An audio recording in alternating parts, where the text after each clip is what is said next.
supaya kehidupan memancar senantiasa. Dengan segenap hati katakan kembali, Tuhan inilah yang ku mau, Kau mengenal hatiku jauh melebihi semua yang terdekat sekalipun. Tuhan inilah yang ku tahu, Kau menjaga hatiku supaya kehidupan memancar senantiasa.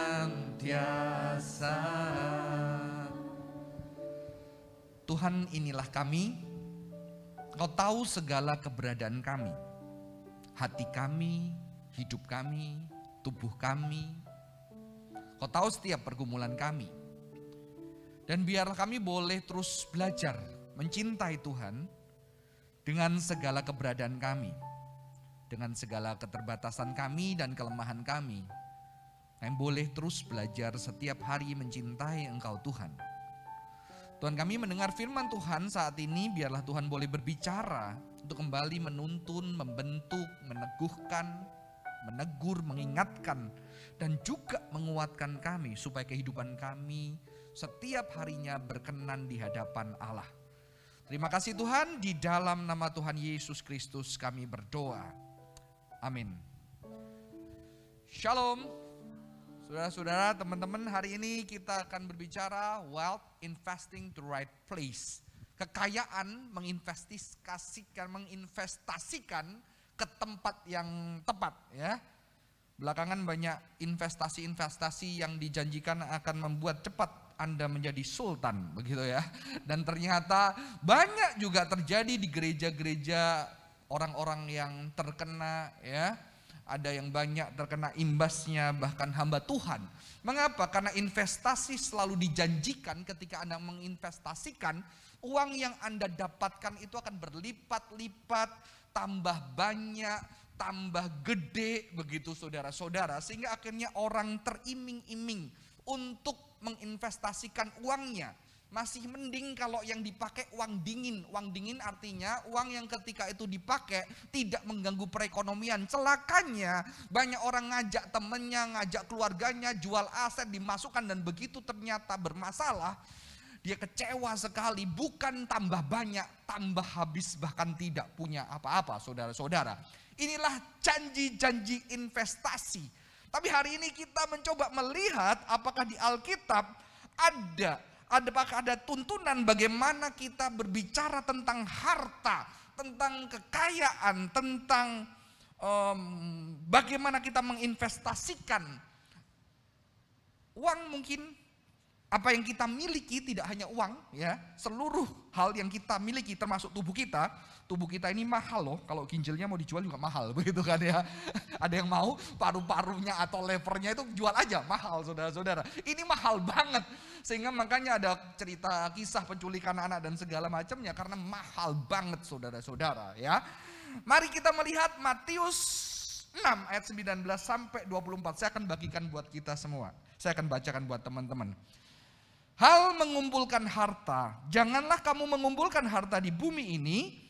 Di bumi ngengat dan karat merusaknya, dan pencuri membongkar serta mencurinya. Tetapi kumpulkanlah bagimu harta di sorga. Di sorga ngengat dan karat tidak merusaknya, dan pencuri tidak membongkar serta mencurinya. Karena di mana hartamu berada, di situ juga hatimu berada. Mata adalah pelita tubuh. Jika matamu baik, teranglah seluruh tubuhmu. Jika matamu jahat, gelaplah seluruh tubuhmu. Jika terang yang ada padamu gelap, betapa gelapnya kegelapan itu. Tak seorang pun dapat mengabdi kepada dua tuan, karena jika demikian ia akan membenci yang seorang dan mengasihi yang lain, atau ia akan setia kepada yang seorang dan tidak mengindahkan yang lain. Kamu tidak dapat mengabdi kepada Allah dan kepada Mammon, saudara-saudara. Saudara-saudara, begitu saya mempersiapkan bagian ini, saya langsung teringat sebuah kisah mitos Yunani yang saya baca sejak kecil. Kisah itu berbicara tentang seorang raja yang bernama Midas. Seorang raja yang bernama Midas ketika ditanya dewa-dewa ingin memberikan sesuatu kepada raja ini. Dan raja ini tahu, dia nggak minta emas, dia nggak minta kekayaan, dia sudah seorang raja, dia udah kaya. Tapi dia tahu, dia minta sesuatu mujizat terjadi, yaitu apa? Semua yang disentuh dengan tangannya akan berubah menjadi emas. Dan ketika itu diberikan oleh dewa-dewa, dia bersuka cita. Dia sentuh seluruh istananya menjadi emas. Indah gak sih kira-kira jadi emas semua gitu ya. Males banget sebetulnya ya. Tapi dia merasa itu akan membuat dia indah. Dia sentuh semua jadi emas. Kalau saya mungkin males ya teman-teman. Ya kalau boleh lah ya beberapa gitu ya. Dulu ada gereja di zaman-zaman ketika orang susah, dia mengajarkan, kamu berdoa karena Tuhan itu aspalnya di surga itu emas. Jadi kamu minta aja Tuhan jatuhkan batu aja dari lantai di surga. Nanti kamu bisa diberkati. Makanya Tuhan itu gampang buat kamu kaya. Doa aja. Tuhan lemparkan batu bata dari surga. Plok jatuh gitu ya. Mas batangan gitu teman-teman. Ya. Itu gampang banget batu bata. Maka ada harapan bahwa Tuhan itu baik. Dan ini saudara-saudara, Midas bukan cuma dijatuhin, tapi semua yang disentuh tangannya jadi emas. Oke? Dan mulai masalah terjadi adalah ketika dia mau makan, dia sentuh. Nggak tahu ada mie atau nggak, umpama mie gitu ya. Toto jadi emas, waduh giginya jadi emas gitu kan. Ini ceritanya rada kurang pas ya. Dia nggak nyentuh itu, badannya nggak jadi emas sih kalau di dalam ceritanya gitu kan. Tapi dia sentuh buah, dia sentuh makanan, dia pegang piring, semua jadi emas. Sehingga dia tidak makan dan dia jadi sedih. Dan yang paling menyedihkan adalah dia jadi takut dengan dirinya. Takut disentuh. Seperti film Elsa dan Anna. Wah, seperti film Multiverse. Enggak spoiler hari ini ya. Dia takut, mengerikan sekali. Punya kuasa merubah segala sesuatu dan emas. Tapi karena dia saking sedihnya, tahu anaknya datang dan itu sudah refleks. Anaknya datang memeluk dan dia memeluk satu anak yang dicintai dan anak itu menjadi emas. Ya. Jadi sejak zaman kuno di dalam cerita mitologi Yunani nggak usah Kristen, orang di luar sana juga tahu ada bahaya dengan yang namanya kekayaan, ketamakan. Karena itu bisa mengambil sesuatu yang berharga dari hidupmu. Tidak perlu Alkitab, saudara-saudara. Ini mitologi Yunani. Percaya bahwa ada harta yang berbahaya. Ketamaan akan kekayaan itu bisa menghabiskan hidupmu. Ya, di Alkitab ada enggak? Di Alkitab saya langsung teringat kisah. Ada seorang yang bernama Yefta, saudara-saudara. Yefta itu dibuang dari keluarganya. Harusnya dia anak pertama, dia jadi anak dari wanita sundal, ya, perempuan sundal. Dan akhirnya ketika ayahnya punya anak lain dari istri yang sah, silakan slide selanjutnya. Anaknya punya yang lain bisa, Yefta dibuang. Ketika dibuang dia nggak punya apa-apa, dia kumpul sama perampok sehingga dia jadi hebat. Ketika dia jadi hebat, Israel diserang. Dan akhirnya ketika Israel diserang, mereka nggak punya jagoan. Mereka keinget, ada Yefta. Kita datengin Yefta. Lu bantuin kita perang, lu udah punya geng gitu ya. Lu udah punya kumpulan sama preman-preman. Lu udah tinggal di gunung. Jadi kalau di dalam karateka ya level tertinggi dia ditaruh ke gunung itu dia nggak mati di situ ya. Dia lu udah hebat, sekarang perang buat Israel. Tapi Yefta bilang, dulu lu buang-buang gua, sekarang kenapa suruh perang? Mereka tahu, Yefta, kalau kamu memimpin dan perang, kamu akan dapat penghormatan, dapat posisi yang tertinggi di Israel. Kamu jadi pemimpin pasti lebih sukses, lebih kaya, lebih dihargai. Dan Yefta bukan orang tidak percaya. Dia berdoa kepada Tuhan. Tuhan berkati. Ketika engkau memberkati aku, maka yang pertama keluar dari rumahku, itulah yang akan kupersembahkan kepada Tuhan. Dan ketika Tuhan memberkati, Yefta menang perang. Ketika menang perang, dia pulang ke rumah, anaknya menyambut dia dengan nyanyian sukacita, dengan tamborin gambarannya itu ya. Dia menyanyi menyambut ayahnya, dan itu adalah anaknya satu-satunya yang dia cintai.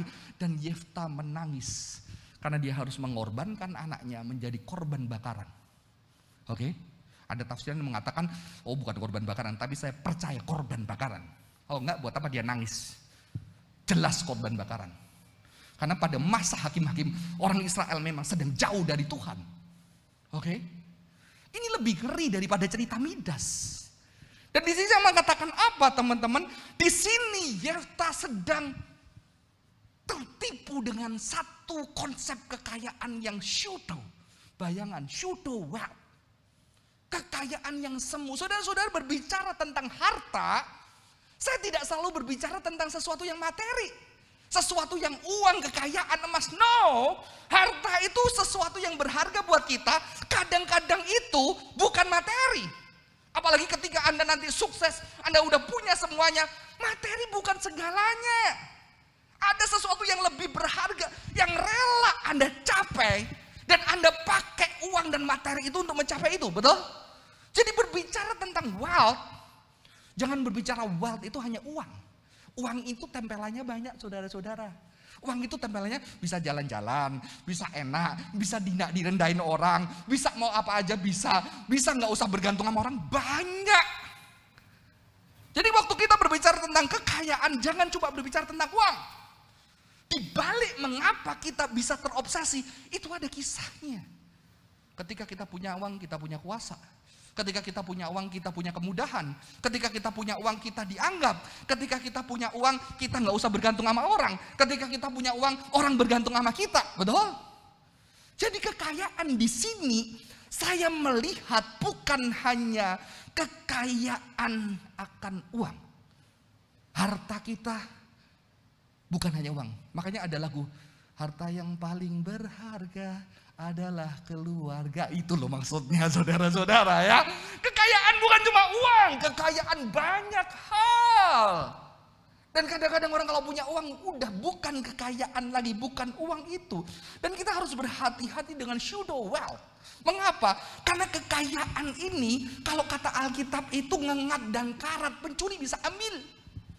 Oke? Pencuri bisa ambil kalau Yahudi pinter. Mengapa? Yahudi udah sengsara hidup bertahun-tahun, pindah negara, diusir dari negara, akhirnya kalau punya uang dirampas, lebih baik dia nggak menimbun kekayaan. Maka di rumah Yahudi biasanya ada 3, ada alat musik, ada Taurat, dan ada buku. Mengapa? Karena itu tidak bisa dirampas. Betul nggak? Alat musik seni, Carolin, aku sedot, wah saya jago, dia nggak jago, nggak bisa. Nggak bisa. Orang nggak bisa ngerampas ilmu, nggak bisa. Ya, Taurat apalagi, wah ya. Mereka lihat kekayaan itu 3 karena yang lain bisa diambil. Ini menempel dengan tubuhku dan harus tidak bisa dirampas kecuali aku dibunuh, tetap bisa hilang, betul kan? Dibunuh dan diakhiri, saudara-saudara. Ya, itu bisa hancur, bisa habis. Orang Yahudi pinter, nggak kayak gitu. Seni, Taurat, dan intellectual knowledge yang menubuh. Ya kalau nggak punya duit cukup banyak, ya kayak saya nggak punya duit cukup banyak, saya bilang mama papa nggak bisa warisin kamu, papa bisa warisin keahlian, karena keahlian tidak bisa disedot dari tubuhmu gitu ya. Itu cara pembelaan saya buat anak saya. Jadi kamu nggak perlu minder gitu teman-teman ya. Saya bisa mewariskan yang berharga selain daripada uang, tapi itu harta, tetap harta saudara-saudara. Tapi Alkitab tadi menjelaskan tidak hanya itu bisa hancur hartanya, tetapi harta itu bisa hancurin kamu. Ngerti? Harta yang kamu pikir berharga, yang bayang-bayang itu, bukan hanya harta itu hancur, tetapi kisah yang tak menunjukkan harta itu menghancurkan harta sejati yang kamu miliki. Oke? Jadi ini lebih dalam, di dalam konteks Yefta adalah apa? Anak yang dia cintai, dia berpikir harta yang berharga buat dia adalah kesuksesan karena dia luka masa kecil. Dan mungkin dia berpikir ketika nanti aku sukses, anakku bahagia. Ketika anak sukses, anakku juga akan bangga sama papanya. Dia tidak akan dilihat sebagai cucu dari ketua orang yang tidak baik. Mungkin di dalam cinta dia mau berjuang untuk itu, untuk termasuk anaknya. Tapi ketika dia berjuang dan sampai di sana, dia lupa dan dia justru kehilangan apa yang diperjuangkan. Yefta sayang anaknya, kalau enggak dia enggak menangis, saudara-saudara. Dia mengatakan apa? Dikoyakkannya bajunya sambil berkata, ah anakku, engkau membuat hatiku hancur luluh. Banyak orang-orang modern, ketika dengan budaya media, dengan gadget dan segala macam, kita disuguhi pandangan-pandangan tentang pseudo wealth. Pseudo wealth yang bukan hanya hancur, pseudo wealth yang bisa menghancurkan hidup kita. Dan buat orang seperti saya bisa harta itu pelayanan. Oke? Pelayanan, di pelayanan saya suka ketika saya menjadi berkat, ketika saya mengajar banyak anak-anak, thank you kok, kehadiranmu berharga, dan semakin itu saya merasa berharga, menjadi berkat dipakai Tuhan. Dan itu membuat saya mulai berpikir ulang, apakah 3 anak saya bisa menuliskan yang sama untuk bapaknya? Jangan-jangan justru pelayanan saya membuat harta yang paling berharga dari hidup saya hilang. Kehilangan yang paling besar adalah kehilangan di rumah papanya. Saya nyelamatin banyak anak saya kehilangan di rumah saya. Ya. Jadi hati-hati, ada pseudo wealth. Apalagi sekarang kita kerja, kita mikirnya apa teman-teman? Kita mikirnya kerja itu gimana ya investasi yang bisa berlipat ganda. Kerja udah berubah. Kalau dulu bekerja, gue punya keahlian, gue bikin sepatu supaya bisa bahagia orang. Pakai sepatu gue enak ya, sepatunya bikinnya Kojohan. Sekarang bikin di pabrik sepatu. Kamu bikin sepatu, iya. Kamu kerjanya apa? Nempelin stiker. Terus kamu kerjanya apa? Masang tali, masukin kardus. Kamu biasanya apa? Mencelin tombot. Nggak ada karyamu, sehingga kerja menjadi meaningless. Akhirnya kerja buat apa? Ya udah, gue mencetin tombol, dapat duit, bingung. Dimunculkan dunia industri untuk kamu pakai duitnya habis itu cari duit lagi, pakai duit lagi, habis, selesai. Kamu masuk di dalam meaningless, hidup yang enggak ada meaning. Itulah kutukan kerja di era industri. Kerja untuk dapat uang, untuk dinikmati supaya enggak gila. Cari lagi, dinikmati, enggak gila. Teman-teman. Dan yang paling canggih adalah kerja untuk apa? Investasi. Investasi dengan cara apa? Mana investasi yang bisa melipat gandakan uang? Jadi nggak penting investasinya apa. Yang penting duit gua berlipat. Uang yang harusnya menjadi alat tukar, menjadi komoditas yang harus gua lipatin. Gua nggak peduli investasinya apa. Apa makna dari kerja? Bukan berarti nggak boleh investasi ya. Kita nabung di bank juga udah investasi teman-teman. Tapi ini adalah keadaan dunia kita. Sehingga kita nggak mikirin bisnis apa, kerja apa. Yang penting gua duit dapat balik modal dan cuan, betul nggak? Apa maknanya? Apa maknanya? Ya. Dan langsung disuguhi dengan sultan-sultan. Anak muda yang sudah naik private jet, naik mobil yang bagus. Maka teman saya di counseling center mengatakan, sekarang banyak anak stres yang muda-muda. Stresnya apa? Karena dia lihat Instagram, teman gua usia segini udah punya ini, udah kesini, udah kesana. Gua pengen, dan banyak orang stres. Maka begitu ditawarkan, ada investasi yang bagus, dia masukin supaya dia dapat uang dengan cepat. Supaya dia bisa sama kayak temennya. Dia sedang hidup di dalam pseudo wealth. Apakah dia bahagia? Celakanya dia sudah hidup. Ada yang berhasil. Ketika sampai di sana, cuma gini. Dia tetap kosong. Kita diiming-imingi apa? Biarlah uang yang bekerja untuk Anda. Bukan Anda bekerja untuk uang. Ya. Nanti usia berapa, Anda nggak usah mikirin uang. Nggak usah mikirin kerja. Anda cuma senang-senang. Psikologi membuktikan orang yang tidak bekerja lebih tidak berbahagia. Jadi tawaran itu membuat Anda tidak bahagia, betul gak? Cari penelitian, orang yang bekerja sama yang tidak bekerja lebih bahagia mana? Membuktikan yang bekerja lebih bahagia, kan ada sense of meaning. Ya. Puji Tuhan, saya bersyukur dapat kesempatan berkhotbah di dalam beberapa fellowship businessman. Dan ketika orang sampai tahap tertentu, ketika tanya, kebahagiaan apa ketika sudah punya semua ini? Dia bilang, Johan, saya udah bisa tuh ongkang-ongkang nonton TV 3 bulan gak usah kerja, duit datang dan gak kekurangan. Tapi saya gak bahagia. Yang membuat saya bahagia sekarang apa? Sekarang saya lahir baru. Ketika sekarang saya pergi keliling ke perusahaan saya harusnya udah bisa pensiun. Tapi saya pergi dan di situ saya mengajar, saya membagikan ilmu kepada anak-anak muda, karyawan-karyawan saya. Di situ kebahagiaan saya, itu baru meaningnya kerja. Bukan cuma dapetin duit. Paling nanti punya kerjaan baru. Gimana ngabisin duit gua ya, gitu kan. Mau pekerjaan, hari ini harus ku habiskan kemana gitu kan. Sedih banget teman-teman. Ya kalau untuk dibagiin, untuk jadi berkat, bikin yayasan-yayasan yang good, why not? It's good gitu kan. Teman-teman, ini ada sesuatu realita yang mengerikan di sana. Dan Alkitab mengatakan, for where your wealth is, there your heart will be also. Wealth bukan berbicara tentang hanya harta. Pekerjaan, pelayanan, prestasi, kebanggaan itu adalah kekayaan. Dan kita harus berhati-hati ketika kita investasikan terlalu besar dan tidak di dalam terang Tuhan, kita bisa lenyap. Justru kita tidak bisa menghargai dan kita kehilangan apa yang kita perjuangkan. Ada orang yang lihat anaknya susah, nggak dapat pendidikan yang bagus. Dia lihat dirinya, kok papaku susah, gue gak dapet pendidikan yang bagus, gue gak mau anak gue kayak gue.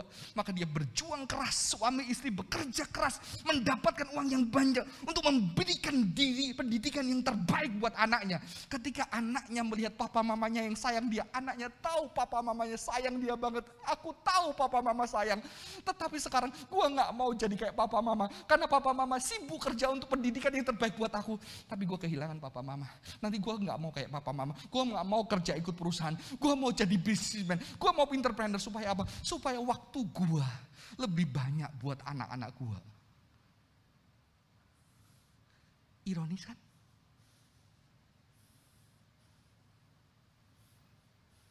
Ironis. Iya, kalau dia bisa jadi entrepreneur yang berhasil 10%, ya kan? Bisnismen yang sukses juga 10%. Kalau dia nggak berhasil, kapan dia bahagia? Dan dia tidak bahagia kenapa? Karena dia punya pseudo wealth. Yang dibangun dari apa? Pseudo wealth punya papanya. Yang membuat akhirnya dia pikir dengan itu dia bisa membahagiakan anak. Ternyata itu pseudo. Harta yang paling berharga kehadirannya papanya. Saudara-saudara kita ditipu. Dunia mengajarkan banyak impian-impian yang sebetulnya bayangan untuk membuat kita kesana kemari. Sehingga kita tidak tahu harta yang paling berharga. Dan saya bersyukur ketika membaca bagian ini. Selanjutnya, the eyes is the lamp of the body. Maka milikilah mata yang baik. Saudara, keren banget Alkitab. Ternyata mata yang baik. Kalau kita mata yang baik gimana? Nggak minus, nggak plus. Ya, enggak, mata yang baik itu ternyata generous. Di dalam bahasa aslinya ayin tofah, kata tofah, ayin itu mata yang baik, itu sebuah idiom. Banyak orang Kristen nggak ngerti idiom Yahudi. Jadi mata yang baik itu nggak pelit. Jadi kejarlah harta di surga. Harta di surga itu adalah apa? Mata yang baik, mata yang generous. Kita diajarin dunia apa? Generous. Dapetin ini, semua makan, jangan mau kalah, rakus. Dan kita diajar untuk apa? Justru kita tidak mengerti kebahagiaan, betul? Mengapa kita nggak pernah bahagia? Karena kita dituntun ajaran yang salah. Jadilah rakus. Kita ambil semua. Kok tetap kosong, kok tetap kurang. Maka banyak orang nggak bahagia walaupun dia udah punya banyak. Karena dia sedang melayani pseudo wealth. Ya, dia melihat secara positif. Generous. Jadi kesalehan Kristen itu sebetulnya kesalehan sejak Alkitab itu jelas. Bisa dilihat, maka mata yang baik itu nggak pelit. Dan orang yang mengejar kekayaan, dia mulai pelit. Dia nggak generous lagi. Dia nggak generous sama orang lain. Dia terobsesi. Termasuk bisa loh di dalam pelayanan saya bisa terobsesi untuk saya mendapatkan apa? Saya melayani baik, saya mendapatkan apa? Oh terima kasih. Saya memikirkan apa? Memikirkan diri saya. Sehingga ketika anak istri saya komplain, saya bilang ini papa sedang melayani Tuhan, pakai bawa Tuhan lagi gila. Ya. Kalau generous harusnya saya kasih mereka. Dan generous berbicara apa? Bukan hanya berbicara keluar. Generous berbicara apa? Berbicara kita terhadap diri kita. Kita baik nggak ngelihatnya? Ketika orang yang mengejar wealth, pseudo wealth, seringkali mereka juga nggak baik buat dirinya, betul kan? Rela kerja keras, lupa makan, lupa tidur, lupa pertemanan. Dia mau capek semua, dia juga nggak generous sama dirinya, waktunya, kesehatannya, betul? Jadi mata yang baik bukan berbicara lihat orang, tapi juga lihat apakah aku baik terhadap diriku. Ketika gue bekerja seperti ini, I'm good. Am I good for myself? Kalau kamu gak bisa baik dengan dirimu, omong kosong, lu baik sama orang lain, betul? Omong kosong. Kalau lu baik kembali untuk mendapatkan sesuatu dari dirimu. Jadi generous berbicara apa? Berbicara generous, mata yang baik kepada orang lain. Itulah artinya mengumpulkan harta di surga. Saudara, kalau di perjanjian lama cari jodoh itu di mana? Abraham nyuruh budaknya, hambanya mencari jodoh buat anaknya, ketemunya di mana? Di mana? Di sumur. Betul? Jadi kalau cari jodoh harus ke sumur. Itulah cari jodoh yang alkitabiah. Ya. Mau? Sekarang cari sumur aja sulit gitu kan. Kenapa sumur? Karena sumur itu the place of hospitality. Tempat orang melakukan keremahan. Sehingga dilihat ada seorang wanita yang cekatan, lalu dia datang, dia kasih mau minum, dikasih. Ontamu haus, dikasih. Saya yakin itu ribka ya namanya ya. Itu dempal mungkin ya. Ya, itu onta minumnya banyak loh. Dan di sini wah ini adalah wanita saleh. Karena saleh itu artinya generous. Jadi kita sering baik cinta Tuhan itu konsep. Betul? Kayak apa? Generous. Karena Tuhan ada Tuhan yang generous. Ketika dia mencintai, dia sediakan yang terbaik yang dia bisa. Pesta kebun terindah adalah pesta di Taman Eden, betul gak? Pernah pestamu didatengin singa? Iya, gorila. Wah. Sekarang kita bayar mahal makan dengan singa, betul kan? Itu pun ada kaca. Nggak boleh sembarangan masuk dari Adam dan Hawa. Itu ada pesta kebun terindah. Ada airnya mungkin langsung minum dari air terjun. Wah, dari sungai. Wah. Gila. Tuhan itu generous. Maka orang saleh disebut hospitable. Hospitable dari philosenia. Philo love. Love itu strangers. Maka ketika Tuhan datang, dia datang sebagai strangers untuk melihat di bumi ini adalah masih ada orang-orang yang menerima dia. Karena anak manusia tidak punya tempat untuk meletakkan kepalanya. Ternyata ada orang-orang yang mau menerima. Maka pengabaran Injil ditandai dengan apa? Murid-murid yang gak boleh bawa barang, yang harus seperti orang yang ngetok pintu orang. Dan ketika pintu rumah itu dibukakan, dia diberkati. Ketika tidak, kebaskan kakimu, karena penghukuman Tuhan ada. Pengabaran Injil ditandai dengan apa? Orang-orang yang menerima dan memberi makan murid-murid yang kelaparan. Maka ada guyonan. Yesus itu ketika habis mendidik murid, gak disuruh doa puasa. Dia datang pesta nikah, ngabisin wine. Iya kan? Habiskan wine-nya. Ada guyon, ada penafsir. Wine-nya habis. Makanya Yesus melakukan mujizat katanya. Karena muridnya gak suruh puasa, malah suku pesta pernikahan. Itu nanti ada tafsirannya. Mengapa pernikahan penting di dalam Alkitab. Dari Kejadian sampai Wahyu, pernikahan semua isinya. Betul, nanti kita lihat itu someday ya. Teman-teman. Generous. Dan inilah mata yang baik, mata yang generous. Pernahkah kita berpikir ketika kita bekerja, kita punya keahlian, Tuhan, apa gunanya keahlianku? Ketika pandemik awal saya naik Gojek, GoFood, enggak naik ya, kalau GoFood ya pesen ya. Naik GoFood gimana? Itu maaf sebut nama ya. Teman-teman saya melihat karyawannya, wah di pandemi kayak gini, saya bisa berdoa buat orang-orang yang membutuhkan. Tapi seandainya saya punya bisnis, berapa banyak orang yang bisa kerja. Jujur teman-teman, kenapa ya gue dulu jadi hamba Tuhan ya? Kenapa gue gak jadi bisnismen gitu ya? Kalau saya jadi bisnismen, berapa banyak orang bisa bekerja. Mau percaya gak percaya, pulang ke rumah, keluarga mereka bisa makan di rumah dan bersyukur kepada Tuhan. Terima kasih untuk makanan hari ini. Maka saya mengatakan para bisnismen itu indah. Kamu melakukan mujizat yang dilakukan Yesus. Memberi makan 5.000 orang. Kamu karyawanmu berapa? Berapa tahun? Sehari berapa keluarga yang makan? Sehari 3 kali. Berapa ribu orang yang dikasih makan? Maka ketika kamu kerja di satu perusahaan, ada orang bekerja sana, bekerjalah semangat.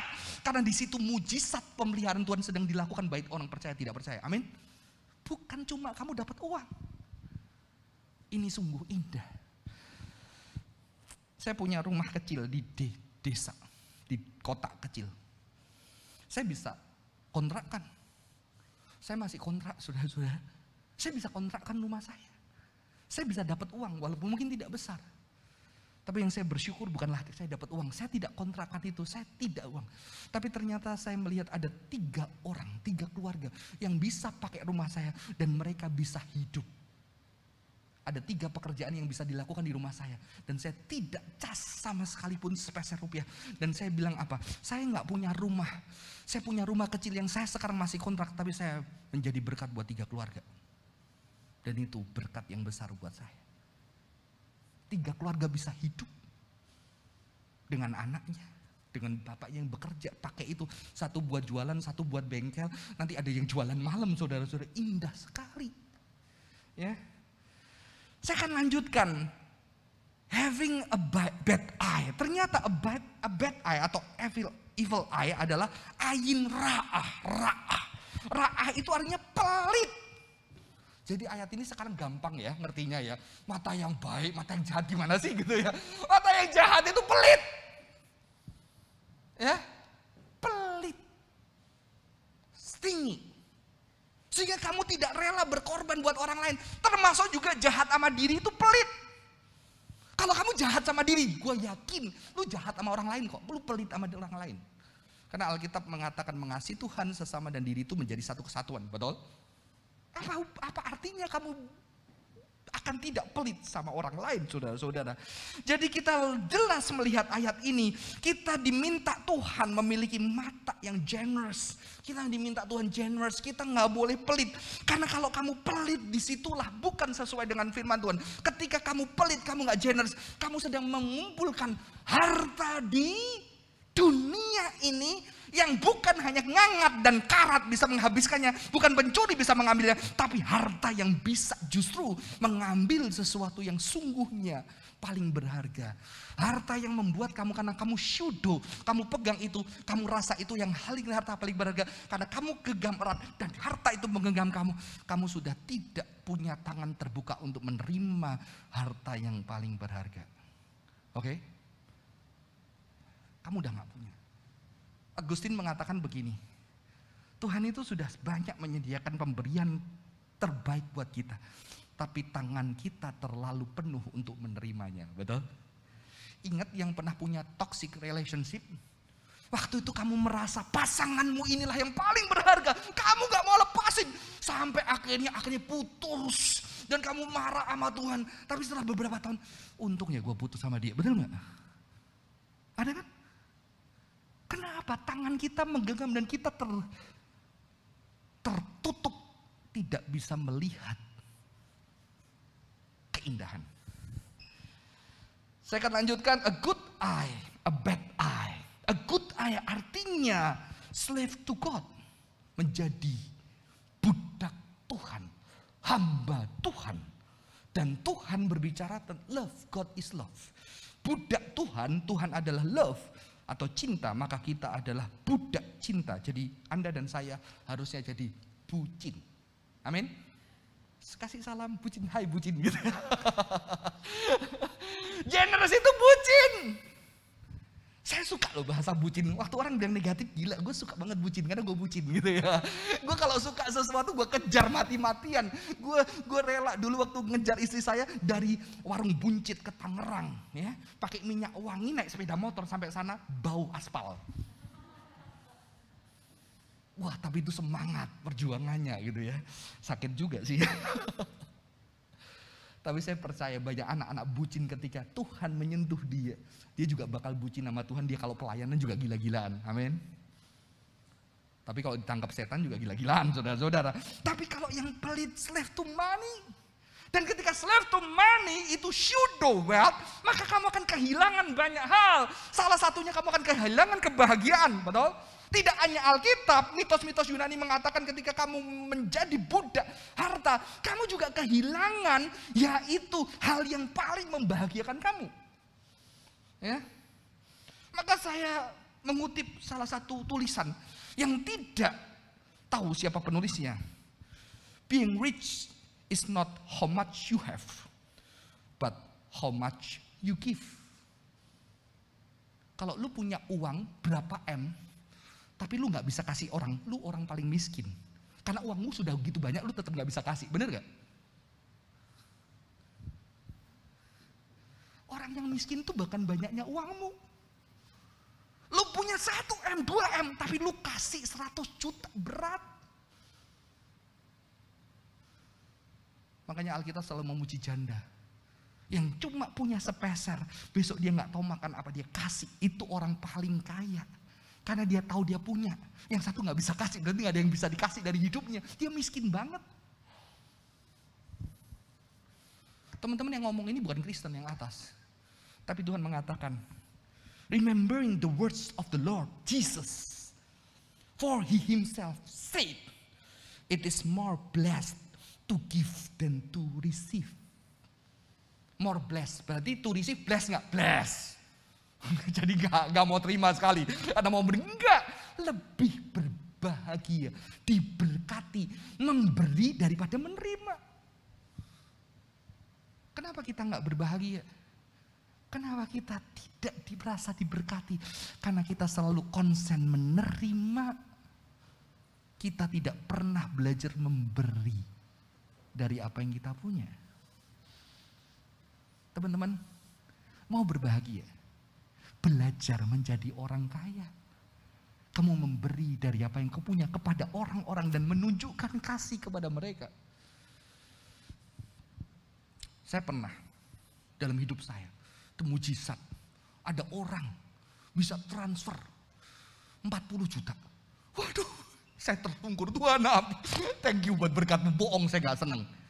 Saya gak punya sepeda motor, bisa beli sepeda motor. Wah, saya nggak bisa, dulu nikah nggak bisa beliin cincin saya, istri saya bagus. Cincinnya saking tipisnya jadi peok, sampai sekarang cincinnya sama. Karena saking tipisnya supaya bisa tetap pakai emas, saya tipisin jadi gampang peok gitu kan. Karena kelihatannya gede tapi dalamnya dibolongin, sehingga sakit pakainya sampai sekarang, sering luka jadi saya. Tapi itu saya bisa beliin cincin yang bagus buat istri saya. Wah, begitu dapat berkat itu harus berlutut. Kenapa? Kata berkat itu artinya kneel down.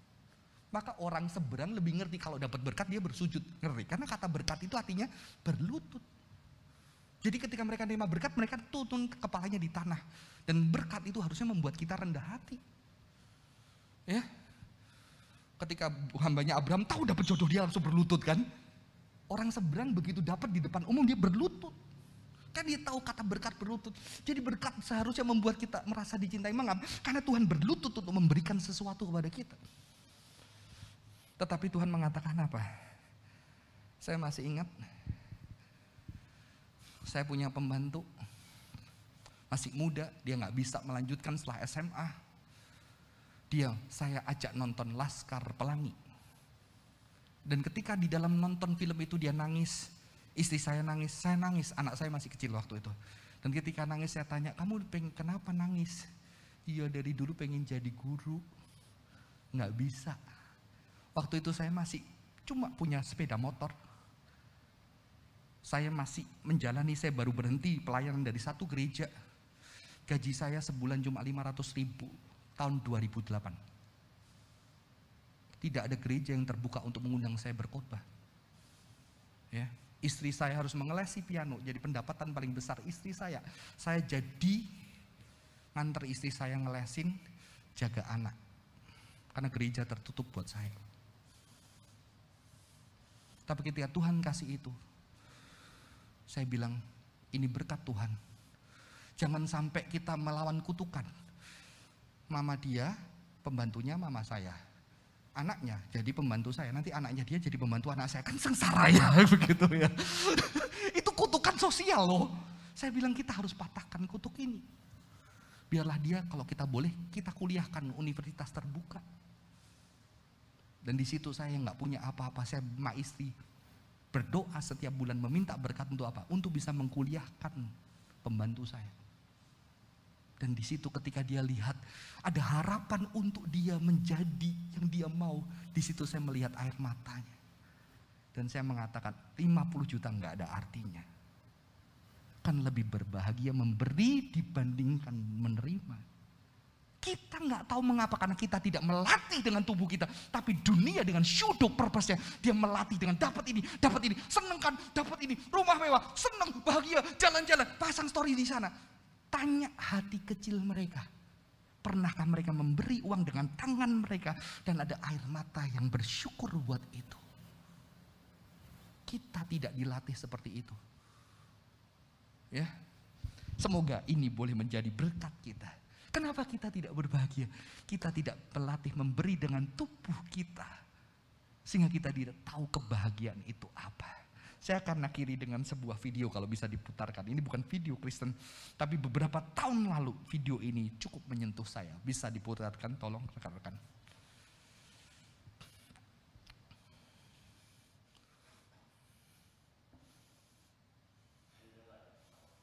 Suaranya boleh dikeraskan. Dia tidak suka ayahnya.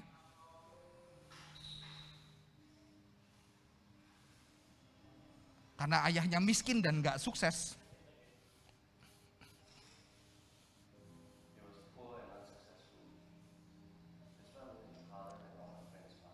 Dia tidak bekerja keras kayak papa-papa temanku.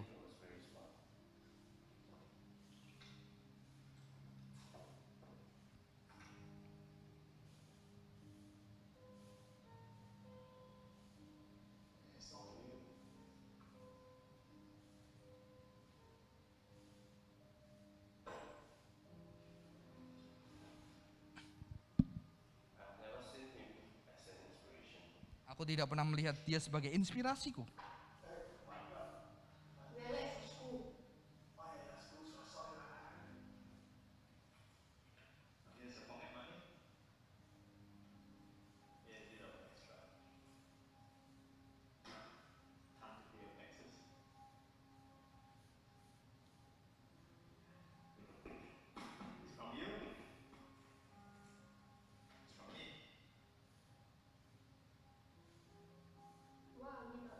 Kenapa kita nggak kaya? Siapa bilang kita nggak kaya?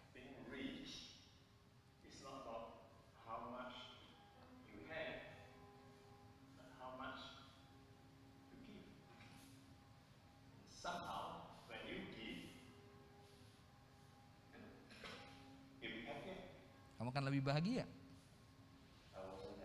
Aku nggak bahagia. Aku nggak pengen miskin kayak bapak gue. Dia mulai memunculkan pseudo. Wow. Cari pendidikan yang terbaik, UCLA.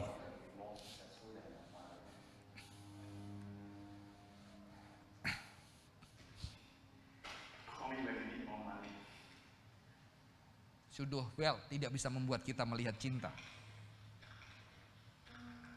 Kita bisa sendiri, kita bisa mencapai yang kita mau. Kita nggak butuh orang lain. Semua di tangan kita.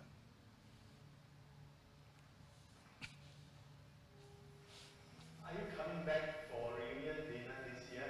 No, I'm not coming this year. Yeah, new job here. Maybe after New Year, we'll see. Yeah, I'm really busy now. Okay, bye.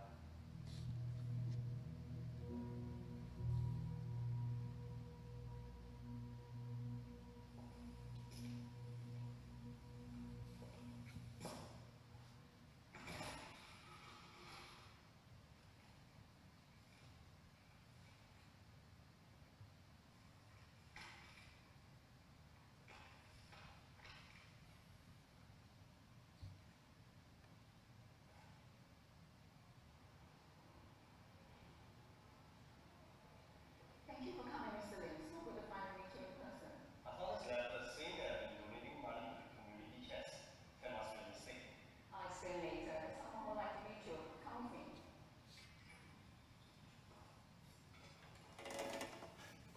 Thank you for coming, Mr. Lin. Your father has told us so much about you.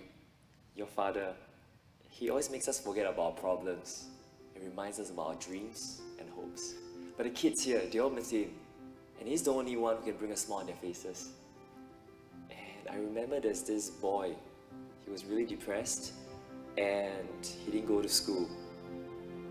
Basically, he's given up on life. But your father, he read to this boy regularly. This boy has now grown up to be a really useful person. Your father could have retired comfortably, but he chose to continue working so he can help even more people. He was a selfless man. It's just that he didn't tell anyone about his sickness.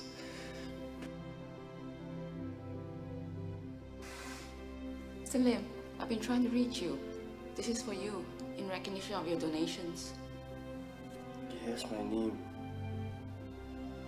But I didn't donate. So Dad, he didn't want you to know.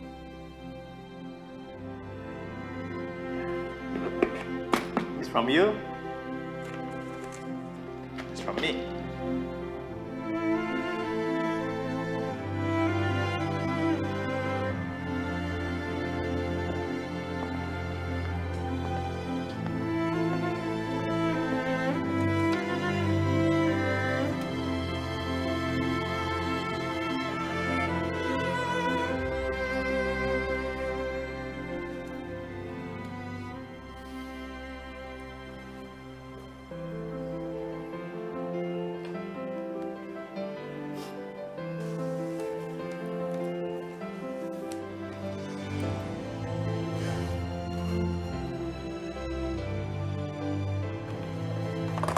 On my father's birthday, I will celebrate his life as he would have wanted it.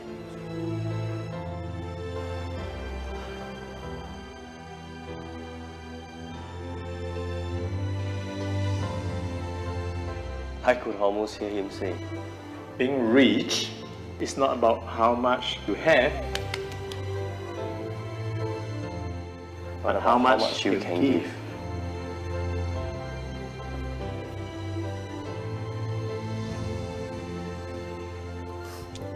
Mari kita tundukkan kepala kita. Ah, Tuhan, kami tahu, Tuhan yang kaya turun ke dunia memberikan yang terbaik bagi kami. Dan memberikan tubuh, kehidupan seluruhnya buat kami. Tuhan, kiranya kami boleh memberikan tubuh kami menjadi orang dengan mata yang baik. Menjadi orang yang generous, bukan orang yang pelit, tidak generous. Dan kiranya kehidupan kami boleh tidak kehilangan justru yang berharga. Justru kami berbahagia menjadi orang-orang yang terberkati. Menjadi orang-orang yang kaya. Karena kaya itu ditandai bukan ketika kami punya banyak. Tapi berapa banyak yang kami bisa berikan buat orang lain. Berikan buat diri kami. Dan berikan buat Tuhan. Berkati setiap kami Tuhan. Boleh menjadi berkat. Dan kiranya kami menjadi orang-orang yang berbahagia. Orang-orang yang diberkati seperti yang Tuhan firmankan. Terima kasih Tuhan, di dalam nama Tuhan Yesus Kristus kami berdoa. Amin. Tuhan Yesus memberkati.